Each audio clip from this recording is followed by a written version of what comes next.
diversifying our energy supply, putting policy in place to guide the sector, and supporting technology innovation among the youth.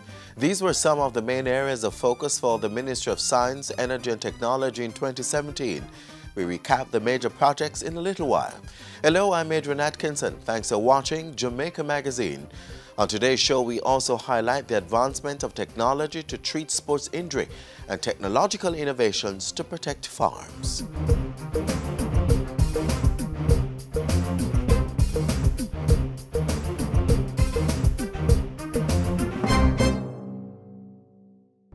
Look inside the drum.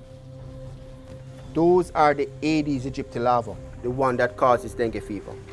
If all of these larvae mature to be adults, and if the female larva bites someone with the dengue fever, it will acquire the dengue virus. And if that mosquito bites you, you will get it. Dengue fever? Yes. Help prevent the spread of dengue. Clean up your home and community. Destroy mosquito breeding sites. Protect yourself from mosquito bites. Prevent dengue fever.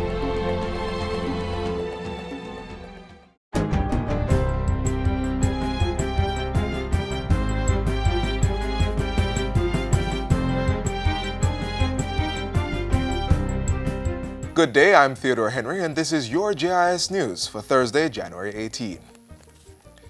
Prime Minister Andrew Holness says the government is ready to take firm and resolute measures to tackle crime. Mr. Holness was speaking in Mandeville at the 50th anniversary of Fontana Pharmacy on Wednesday.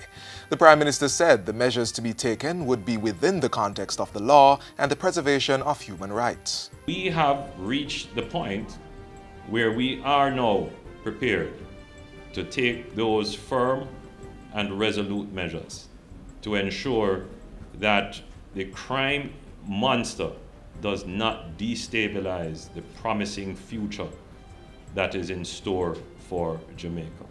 And news came Thursday morning that a state of emergency has been declared in St. James to deal with the spate of murders being committed in that parish. We will not declare to the public for strategic reasons the duration of the state of emergency. The declaration of a state of public emergency does not mean the suspension of the rule of law. The security forces are expected and have been directed to treat citizens with respect and protect the dignity and safety of all. Government is making headways in restoring access to residents of two Portland communities that were marooned due to flooding and landslides caused by recent heavy rains. Minister with responsibility for economic growth and job creation, Darrell Vaz, gave the update following a fact-finding tour with members of the National Works Agency, NWA, on Tuesday. He lamented that for over 10 days, residents of Maidstone and Bourbon in the Mount Pleasant area of the parish only had access via a muddy footpath due to the buildup of water on the main road leading to the marooned communities, Mattyhole. A trench was dug to drain the water, and Minister Vaz said that should allow the NWA to carry out temporary road repairs to facilitate vehicular traffic by the end of the week. A design and cost estimate for a more long-term solution is expected shortly. This is a problem that's long-standing, that has gotten worse since the recent rains, and it is now at a crisis level. And we are hoping that within 2 weeks we can have not only a design but an estimate that I can present to the Minister and the CEO of NWA. In the meantime, he has promised relief to the farmers who are having difficulty accessing their lands due to the trench that has been cut to drain the water from the road. The trench will be refilled, but in refilling it, we're going to put some pipes underneath so that water can still drain if we have continued showers as a temporary solution. Minister Vaz also announced plans to clear some of the farm roads, which he says have not been cleared in a long time, providing even greater access to the farmers. More than 30 roadways in Portland were affected by rainfall during the period of January 4 to 9, causing an estimated $140+ million in damage, according to the NWA. Preliminary figures are showing that Tax Administration Jamaica, TAJ, has collected approximately $256 million in fines at the end of the second traffic ticket amnesty, which ran from November 27 last year to January 13 this year. $233 million came from outstanding tickets covered by the amnesty. Of the 127,000 transactions conducted during the period, 98,814 are related to the amnesty. TAJ says it saw a significant increase in customer traffic at tax offices island-wide, as well as on its online payment facility on the last 2 days of the amnesty, with over $103 million collected on those days. The virtual tax office or online payment platform was the top collection point on the final 2 days, amounting to $20 million.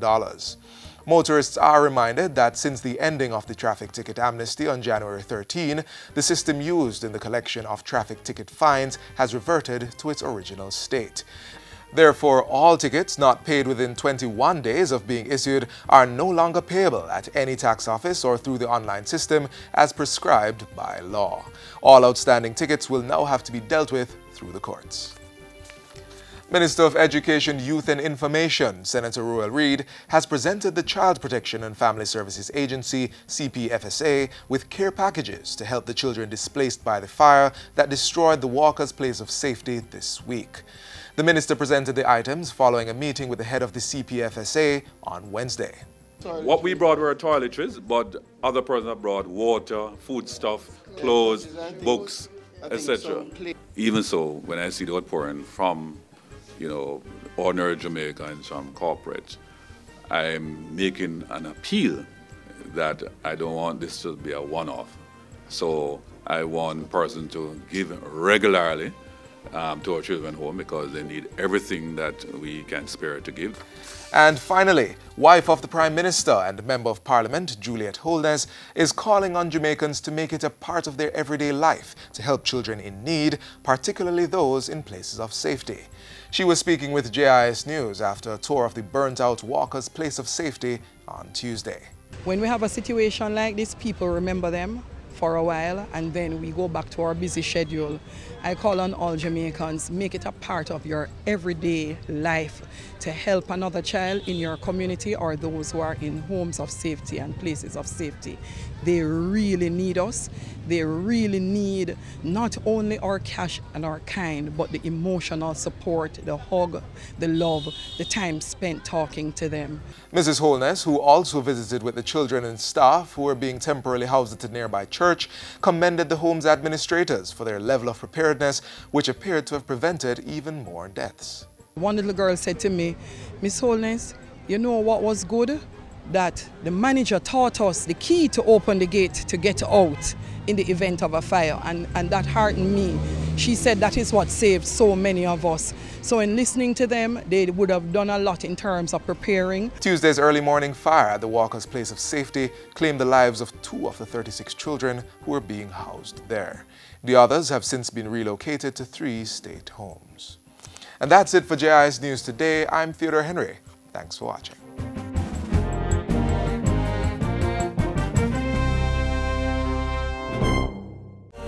Saving is not a maybe, it's a must. So hear this. Yo, turn off your light, turn off your TV and your fan.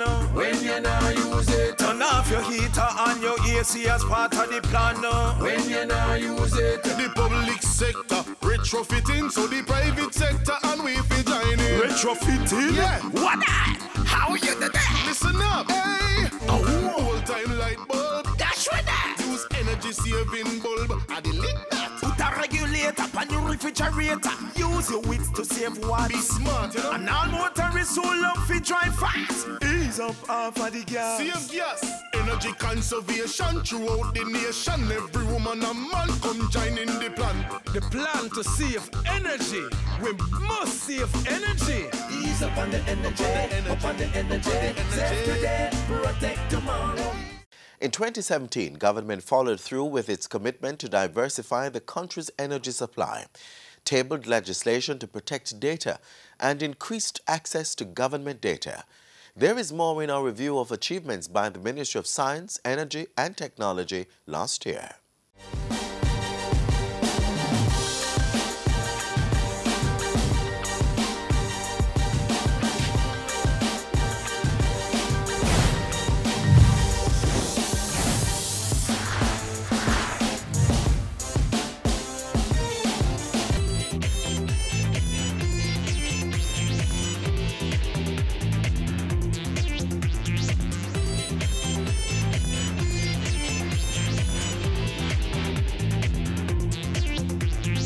The Ministry of Science, Energy and Technology was buzzing with activities throughout the 2017 year. Let's take a look back, starting with the energy portfolio. Ground was broken for the new 190-megawatt power plant in Old Harbour St. Catherine, the largest LNG plant to be constructed on the island. We are looking forward to 2019 when we actually start transmitting electricity from this 190 LNG facility out here in Old Harbour. Groundbreakings also took place for New Fortress's 94-megawatt power plant at Jamaica in Clarendon, as well as 8 Rivers Energy Company's 37-megawatt solar-powered plant in Paradise Park, Westmoreland. Jamaica and Venezuela signed a $1 billion agreement to execute the Petrojam refinery expansion project. It will see Petrojam's crude oil capacity growing from 36,000 to 50,000 barrels per day. A new regulatory authority was also established in 2017. The GR will be guided by the Electricity Act, and the related regulations that are currently being finalized will provide for the outsourcing of inspections and certification of premises to be electrified to suitable qualified persons from the private sector. The Energy Ministry also connected more persons in rural communities to the national grid. Government later launched the National Petroleum Codes, which are gazetted as Jamaican standards harmonizing the petroleum sector. The electricity grid codes were also declared ready.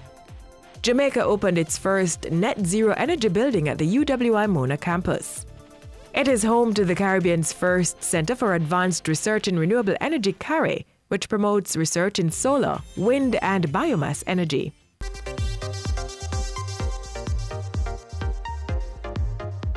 In the technology portfolio, millions of dollars was spent to keep the country connected and protected. The Data Protection Act was tabled in Parliament in October to safeguard the privacy of individuals from cybercriminal activities. Not only did the ministry facilitate zero-rated access to over 250 government websites, it also launched the Government of Jamaica portal, gov.jm. With the launch of this new portal and the zero rating of all government websites, we expect to see an improvement in the way citizens and businesses in general engage with government. Designs for GovNet were also completed. GovNet will be a secure, wide-area network communication infrastructure that will connect government ministries, agencies and departments to facilitate shared services. The Universal Service Fund, an arm of the ministry, played its part in making technology more accessible to our people. St. William Grant Park, Olympic Way Hip Strip, Junction Town Centre and Mandeville Town Centre were the 4 new public Wi-Fi locations established in the year. This brings the total number to 6 public Wi-Fi sites across the island. 8 community access points were also completed in 2017. This brings the total number of CAP sites to 260. CAP sites are also being retrofitted with solar systems to decrease energy costs. Computers valued at $13.5 million were given to 40 members of the disabled community. Modern technologies are making it easier for citizens across the globe and indeed persons with disabilities to be included in this development trajectory. 150 young people received training to take advantage of the more than $200 billion global animation industry. Through this training program, these skills and talents will be bolstered and our animators made more marketable through the international best practices and tips that will be passed on during the course of this program. Educational development continues to be a priority for the government, and $7 million was spent under the Tablets in Schools program.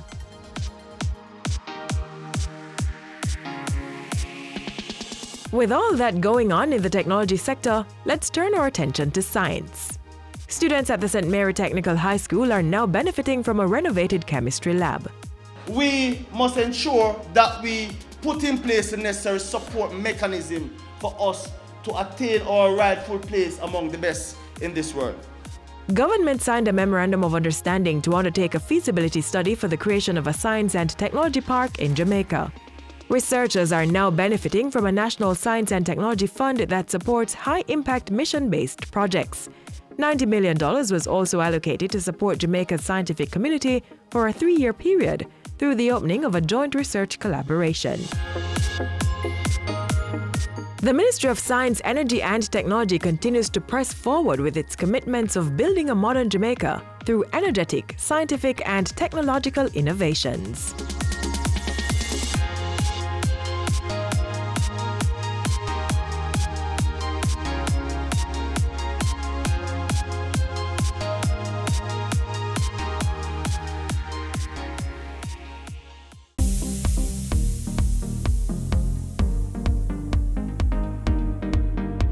I'm very, very satisfied that we have another very smooth start to another school year.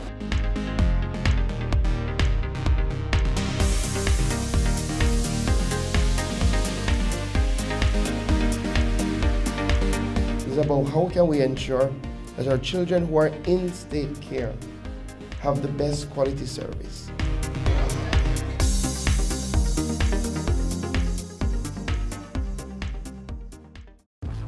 Anonymously report allegations of corruption, bribery, fraud, or acts of malfeasance.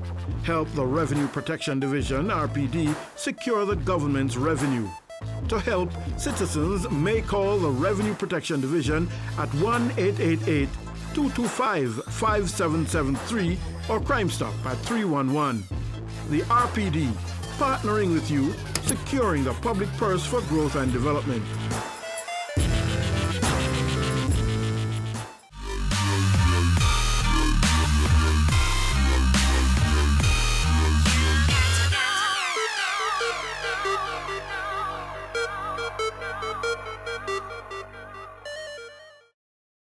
Up next, a closer look at the advancement of sports medicine.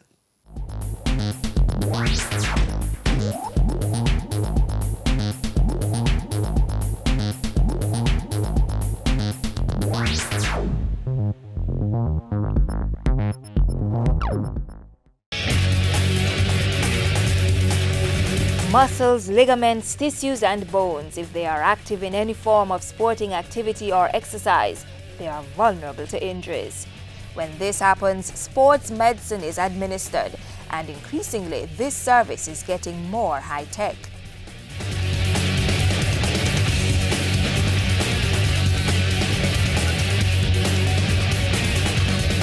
The outlook for an injured athlete is far more hopeful today than it was many years ago. Why? Because sports medicine has developed some near miraculous ways to help athletes heal and in most cases return them to the sporting arena. One area of advancement in sports medicine is arthroscopic surgery. This is where a small fiber optic scope, a flexible wired video camera, is inserted through the skin for an inside view. This is surgery where we make very small incisions and using special equipment, a very good scope, something we can look inside the joint, very good camera, and then instruments which are very small. We can try and correct what's inside, and that could be everything from meniscal repairs to anterior cruciate ligament reconstruction to all sorts of things in the knee, the shoulder, the ankle, the wrist, the elbow, whichever joint. These small cuts result in less trauma, swelling and scar tissue, not to mention hospitalization and rehabilitation, which have reduced significantly. Another useful tool in the assessment of injuries is the X-ray machine. This gives a photographic view of the injury before the appropriate treatment is prescribed.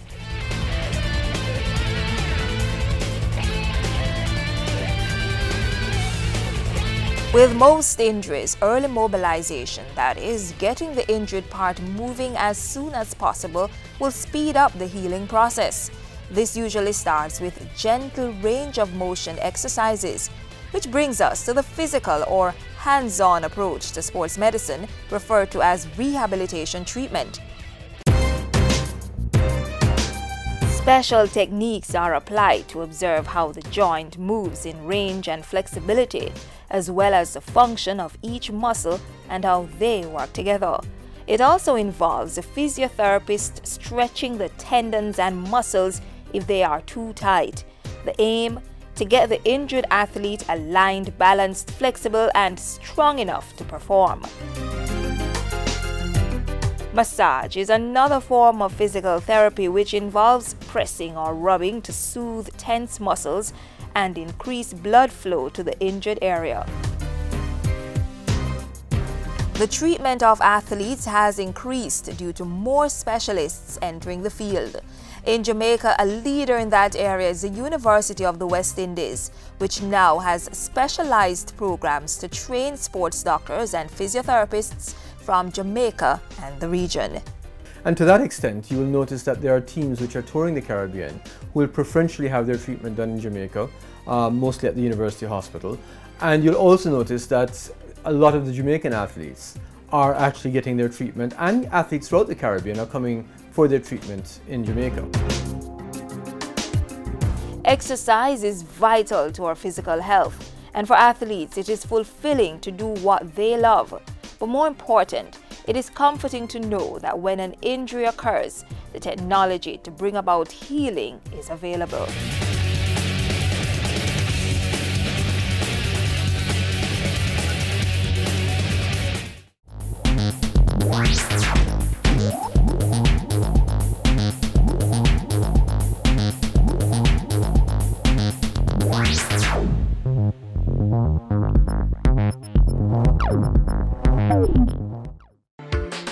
Did you know that finding out your blood type can reduce your risk of getting the wrong blood type during emergency operations or surgeries? Let you know if you're at a higher risk for certain diseases, like knowing that persons with type AB, A and B blood have higher risks for blood clots. And if you have a rare blood type, you could decide to store your blood for future use so you don't have to wait hours or days to find a match. So what are you waiting for? Find out your blood type today. It can not only help to save your life, but also the lives of others.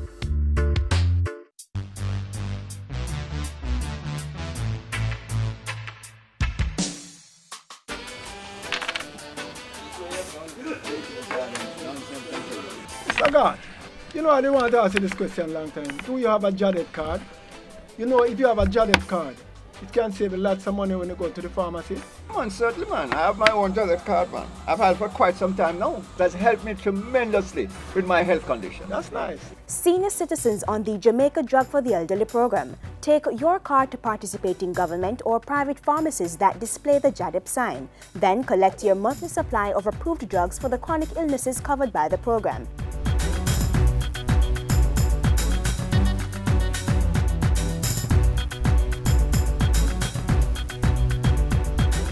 To know more, call the toll-free number 1-888-GO-JADEP. That's 1-888-465-2337. The loss of farm animals and produce to predial thieves is costing the agriculture sector millions of dollars each year.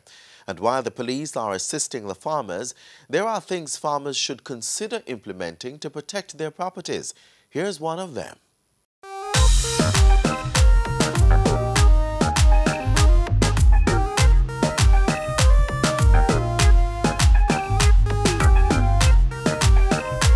Agriculture, the bread and butter of our farmers, the source of food for the nation, and a sector that contributes to economic growth and job creation for the country. However, despite the importance of this sector, it is being plagued by predial thieves, resulting in billions of dollars in losses each year. If that is not corrected, no matter what we do in this country to encourage agriculture, it will, if not totally fail. So the time has come. And I say to the predial asset unit, and I say to the security forces generally, the time has come to put an end to this plague on our land. So government has put measures in place to safeguard the livelihood of farmers and protect consumers. The establishment of a predial larceny prevention unit is one such measure that has been helping to decrease produce and livestock theft. Members of the unit have been meeting with farmers and sharing tips on how to protect their farms. But the conversation doesn't stop there. Persons and organizations with vested interest in agriculture are lending their support in the fight to curtail predial larceny. Their technical high school has encountered predial theft, and so its students have come up with a technology-based system to secure farms. This is a system where we have integrated different technologies in order to give us one system. So we have integrated laser beams, light and sound and visual. So here, the laser beams will surround the circumference of your farm. So anywhere on the farm you break, a laser beam will come on. And once that laser beam come on, the thief won't know about the laser beam, it's only the farmer. So that will more give you security on your farm. Using the same laser system, the students have also designed a portable security system called a handy box that farmers can set up anywhere on their farms. The farmer must place the laser box at any section of the field, and the receiver box should face it at the opposite end. If a thief should pass through these two units, a signal is given. This is an example of the handy box. So this is a box containing the laser, and this is the box with the receiver. So once you break the laser beam, it gives you sound and also light. And the visual is 360 degrees on your farm. Justin tells us some of the things that are needed to set up the security system on your farm. You'd need your camera, and we'll use IP cameras on the farm that give us wireless signal, and also we need our lasers. And based on the size of your farm and the range of you'd buy that amount of lasers, and you'd also need lights and an amplifier to amplify your sound. Applied technology demonstrated by our youth to reduce farm theft. They are making themselves part of the solution to a long-standing problem that's affecting the agriculture sector. I know as a fact that the young generation is determined to make a success of their country. We in Jamaica are in good hands.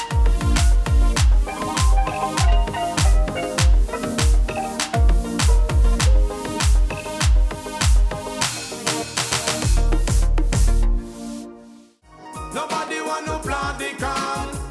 Everybody want to read the band. Who you are go blame it on when it's a next man you are deep in pan. Well, you're wrong. Farmers, let us be serious about predial larceny. It is affecting all of us. If you are aware of incidents of predial larceny, make contact with your local police station or call Crime Stop at 311. Predial larceny is everybody's business. No mind if me stall.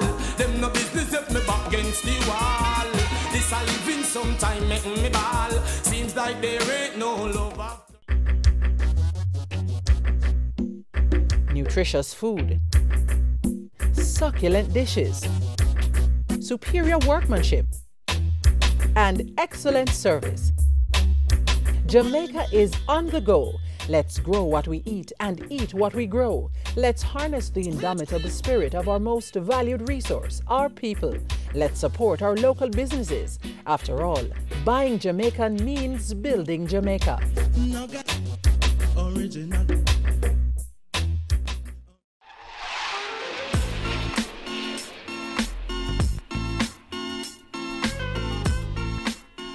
We have come to the end of our show, but certainly not the end of our connection.